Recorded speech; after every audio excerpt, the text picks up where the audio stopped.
जोशीमठ को लेकर आपदा सचिव रंजीत कुमार सिन्हा ने प्रेस कॉन्फ्रेंस की। अभी तक 800 लोगों को सुरक्षित शिफ्ट किया गया। 190 परिवारों को अब तक 1.5 लाख रुपए दिए गए। पानी का रिसाव कम 163 LPM हुआ है पानी का रिसाव। NGMI ने 2 प्रोफाइल्स पूरे भी कर ली हैं। देखिए, सर्वे से जमीन के अंदर पानी के रिसाव का पता चलेगा। भवनों में दरारें आने की संख्या में अभी बढ़ोतरी हो सकती है। रोपवे को लेकर एक इंजीनियर भी नियुक्त किया गया है जो वहां पर निगरानी करेगा। जेपी कंपनी के कई भवनों में दरारें आ चुकी हैं और इसको लेकर जिलाधिकारी कंपनी प्रबंधन से वार्ता भी करेंगे। कई जगहों पर क्रेकोमीटर लगाए गए हैं जो दरारों के पैटर्न पर अध्ययन करेंगे। बड़ी खबर इस वक्त की आप तक पहुंचा रहे तस्वीरों के साथ। देखिए, जोशीमठ से जुड़ा बड़ा अपडेट इस वक्त का ये है कि NGMI ने 2 प्रोफाइल्स पूरे कर लिए हैं और ये एक बड़ी जानकारी दी गई है कि अब दरारें बढ़ने का जो सिलसिला है वो ज्यादा हो गया, लेकिन पानी का रिसाव कम है। 5000 दिए गए थे घरेलू राहत सामग्री क्रय के लिए। 73 परिवार को किए गए हैं, वो पिछले जैसा ही बरकरार है। बाकी 10 परिवारों को दिया गया था 1,30,000 रुपये SDRF मद से, वो उतना ही है। मकान किराया भी 3 परिवारों ने ही क्लेम किया है। कुछ और परिवार उसमें मांग की है, उसकी जो एप्लीकेशन है उसको प्रोसेस की जा रही है। मेरे ख्याल से उसमें निर्णय जनपद स्तर पर लिया जाएगा। तो देखिए, जोशीमठ को लेकर ये जानकारी मिल रही है। अब तक 190 परिवारों को 1.5 लाख रुपए दे दिए गए हैं। हाथी पर्वत के साइड से भी जोशीमठ को समझने की कोशिश की गई है। सिंहधार से पानी के फूटने की बात भी सामने आ रही है। जेपी कॉलोनी को सबसे ज्यादा नुकसान पहुंचा है। जोशीमठ में जमीन धंसने के बाद, घरों में आई दरारों के बाद अब लोग काफी दहशत में हैं। लोगों की माने तो सरकार के इंतजाम नाकाफी हैं, लेकिन सरकार का यह दावा है कि वो पहले ही दिन से जोशीमठ आपदा पीड़ितों की मदद करने में जुटी है।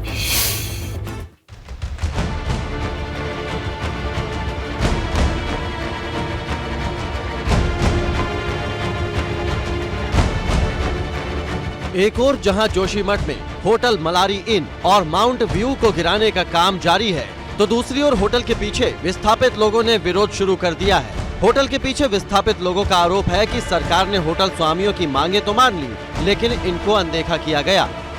मलारी और माउंट व्यू के पीछे जो विस्थापित किए गए लोग थे, उनका आज विरोध प्रदर्शन यहाँ पर देखने को मिल रहा है और रात से ये इसी जगह पर विरोध प्रदर्शन कर रहे हैं। पुलिस बल इनको यहाँ से हटाने की तैयारी कर रही है। इनकी मांग ये है कि मलारी इन और माउंट व्यू को मुआवजे देने के लिए, यानी जो करीब 3400 वर्ग फीट के हिसाब से उनको मुआवजा दिया जा रहा है, लेकिन हमारे बारे में प्रशासन कुछ भी नहीं कर रहा है। किस तरीके से जिला प्रशासन से गुहार लगा रहे हैं आप? हम ये कह रहे कि हम 2 तारीख से यहाँ पर रह के साथ ही में दोनों होटलों का मुआवजा हो गया पूरा। हमको बताया क्यों नहीं गया? हमको भी उसी मुआवजे पे दिया जो होटल के मुआवजे पे दिया गया।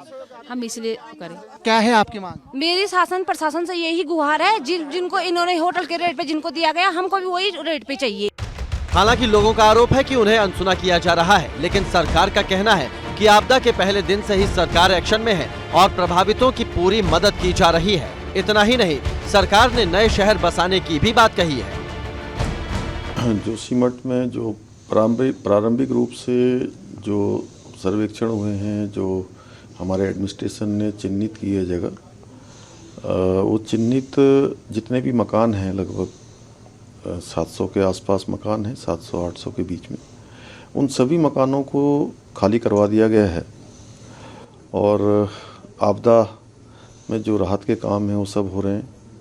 फौरी तौर पर जो अंतरिम सहायता के रूप में 1.5 लाख रुपए के चेक अधिकांश लोगों को मिल गए हैं और नए पुनर्वास के लिए हम जगह ढूंढ रहे हैं। वर्तमान में जोशीमठ के हमारे जो प्रभावित लोग हैं उनको कैसे हम सुरक्षित स्थान पर ले जा सकें, वो प्रक्रिया भी जारी है।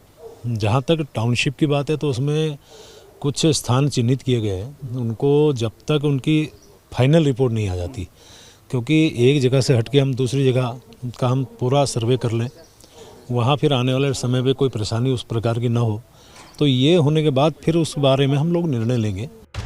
जोशीमठ को बचाने के लिए फिलहाल सरकार पूरी प्राथमिकता से काम कर रही है। प्रभावितों की मदद की जा रही है, लेकिन हर दिन जमीन धंसने और घरों में बढ़ती दरारों के बीच लोगों के दिलों में दहशत पैदा हो रही है। एबीपी गंगा के लिए जोशीमठ से विनोद कुमार और देहरादून से पंकज राणा की रिपोर्ट।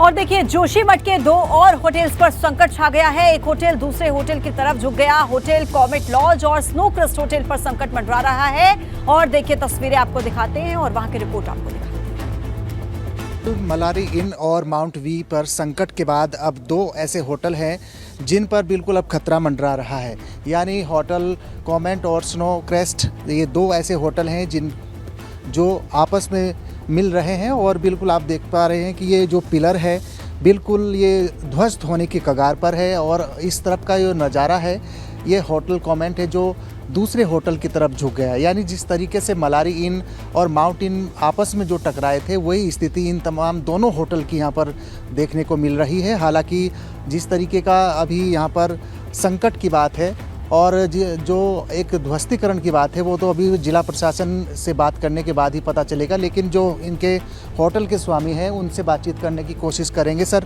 क्या नाम है आपका? अनिल प्रजापति। अनिल जी, आपका कौन सा होटल है और क्या इसमें अभी क्या कंडीशन है? मैं एक्चुअली मैं गुजरात से हूँ, अहमदाबाद से। मेरा होटल स्नो क्रेस्ट है। मैंने 2007 में परचेज़ किया था। लास्ट ईयर मैंने 1.5 करोड़ रुपया उसमें रिनोवेशन में लगाया है। और होटल बेसमेंट से लेके ऊपर तक पूरा एक साइड 14 इंच चुका है, दूसरी बाजू 2 फुट झुका है। पूरा बेसमेंट उखड़ चुका है, किचन की दीवारें बाहर आ गई है, बेसमेंट की दीवार बाहर हो गई है, पूरा बिल्डिंग ट्विस्ट हो गया है, यानी कि सीधा नहीं रहा, पूरा यूं हो गया है। तो जोखिम की परिस्थिति में है। क्या मानते हैं कि अभी जो दरार है वो बढ़ रही है? हाँ, नीचे बेसमेंट की दरार आज नहीं देखने को मिली। जो बेसमेंट का जो ग्राउंड लेवल है उसके अंदर एक दरार आ गई है करीबन 3 दौरे की। क्या अभी जिला प्रशासन की तरफ से क्या हमको कोई अभी तक कोई सूचना नहीं दी है न खाली करने का, मगर हमने 3 तारीख से चालू करके हमने 4 दिन पहले तक पूरा बिल्डिंग खाली कर चुके हैं हम लोग। जिला प्रशासन या नगर परिषद की तरफ से या सरकार की तरफ से हमको कोई सूचना नहीं दी गई है। अभी भी हमारी बेटियां अंदर ही रह रही है, मगर इधर कोई ऐसा सूचना भी नहीं है कि आप होटल खाली करो, बिल्डिंग जोखिम में है। हाँ, मीटर लगाए हैं उन्होंने, क्रैक मीटर, जो अभी बढ़ते ही जा रहे हैं। उसमें साफ दिख रहा है कि क्रैक्स बढ़ रहे हैं। क्रैक्स बढ़े वो दिख रहे। संकट और बढ़ सकता है अगर ऐसे चलता रहा। हाँ, बिल्डिंग कभी भी अगर बारिश आएगी, एक बारिश आएगी तो बिल्डिंग जाएगा नीचे।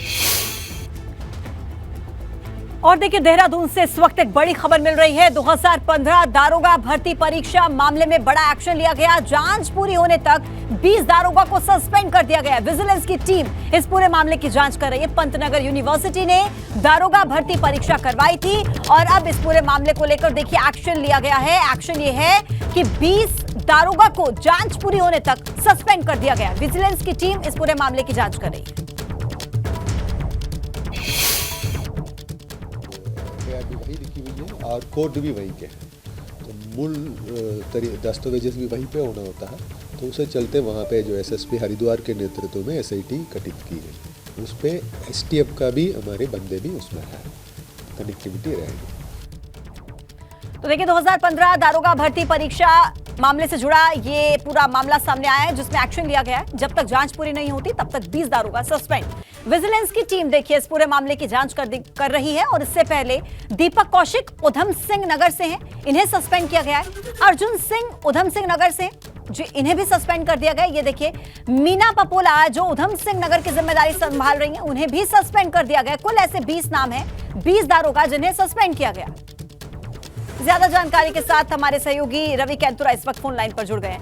रवि, इस पूरे मामले में 20 दारोगा को सस्पेंड कर दिया गया है। जब तक जांच पूरी नहीं होती और जांच की रिपोर्ट कब तक आएगी? बिल्कुल पूजा, देखिए अगर शुरुआती दौर में बात करें तो जिन 20 दारोगाओं को सस्पेंड किया गया है उनमें सबसे ज्यादा उधम सिंह नगर के हैं, यानी कि 7 दारोगा उधम सिंह नगर से सस्पेंड हुए हैं।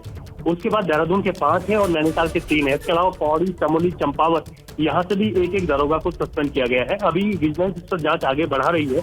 माना जा रहा है कि ये संख्या और ज्यादा बढ़ सकती है, लेकिन शुरुआती दौर में जिन 20 लोग जो दारोगा से जो संदिग्ध पाए गए हैं फिलहाल उनको उनकी सर्विस से हटा दिया गया है और इसमें जांच अभी जारी रहेगी। विजिलेंस पर आगे भी जांच करती रहेगी और जिन दारोगाओं के नाम सामने आए हैं उनको सस्पेंड कर दिया गया है। वो तब तक अपनी ड्यूटी पर वापस नहीं आ पाएंगे जब तक जांच पूरी नहीं हो जाती, या फिर जांच जब फाइनल हो जाएगी तो ये माना जाएगा कौन कौन से नकल करके पास हुए थे किस तरीके की गड़बड़ियां हुई थी और इसमें कुछ और जो नाम अभी शामिल होंगे उन पर भी जो एक्शन लिया जाएगा। फिलहाल 20 दारोगाओं को सस्पेंड कर दिया गया है और ठीक है रवि, बहुत धन्यवाद आपका जानकारी पहुंचाने के लिए। 20 दारोगा सस्पेंड हुए हैं, जब तक जांच पूरी नहीं होती तब तक इन्हें सस्पेंड कर दिया गया है।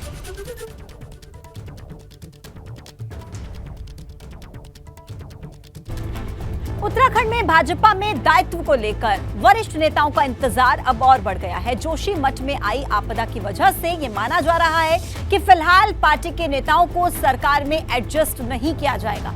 दरअसल ये माना जा रहा था पहले कि मकर संक्रांति के बाद भाजपा के कुछ वरिष्ठ नेताओं को सरकार में दायित्व दिया जा सकता है। इस संबंध में सरकार और संगठन स्तर पर सभी औपचारिकताएं भी पूरी कर ली गई थी, लेकिन जोशीमठ में आई आपदा के बाद दायित्वों का इंतजार अब और बढ़ गया है। दायित्वों का निर्धारण सरकार को करना होता है। राज्य के मुख्यमंत्री पुष्कर सिंह धामी जी और प्रदेश का शीर्ष नेतृत्व बैठकर तय करता है और जहां तक किस समय दायित्व दिया जाना है, किसको दिया जाना है, ये भी सब सरकार तय करती है। तो जब भी कोई ऐसा अवसर आएगा, सरकार को लगेगा कि दायित्व दिए जाने हैं, तो सरकार दायित्व देने का काम करेगी और उसकी कोई समय बाध्यता नहीं है कि समय चला गया है, समय आने वाला है। जो भी समय आएगा, उचित समय आएगा तो सरकार उसका निर्धारण करेगी। इस वक्त केदारनाथ से एक शानदार और मनमोहक तस्वीर सामने आ रही है। केदारनाथ धाम की यह तस्वीर हेलीकॉप्टर से ली गई है। एक्सक्लूसिव तस्वीरें एबीपी गंगा आपको दिखा रहा है। 5 फीट से ज्यादा बर्फ की मोटी चादर इन तस्वीरों में नजर आ रहे हैं। सुपर एक्सक्लूसिव तस्वीरें सिर्फ एबीपी गंगा के पास है। अपने दर्शकों के लिए ये तस्वीरें हम आपको दिखा रहे हैं। केदारनाथ बाबा का धाम, मनमोहक नजारा हेलीकॉप्टर से ली गई हैं। ये बाबा केदारनाथ धाम की तस्वीरें। बर्फ की चादर से ढकी हुई है केदार घाटी और देखिए किस तरीके से मन को मोह लेने वाला ये नजारा। करीब 5 फीट बर्फ की चादर देखिए केदारनाथ धाम में जमी हुई है और इस वक्त ये नजारा मन को मोह लेने वाला है। इन तस्वीरों के जरिए आप देखिए पूरी सफेद चादर में ये केदारनाथ की घाटी रंगी हुई और सजी हुई नजर आ रही है। एक्सक्लूसिव तस्वीरें एबीपी गंगा के पास।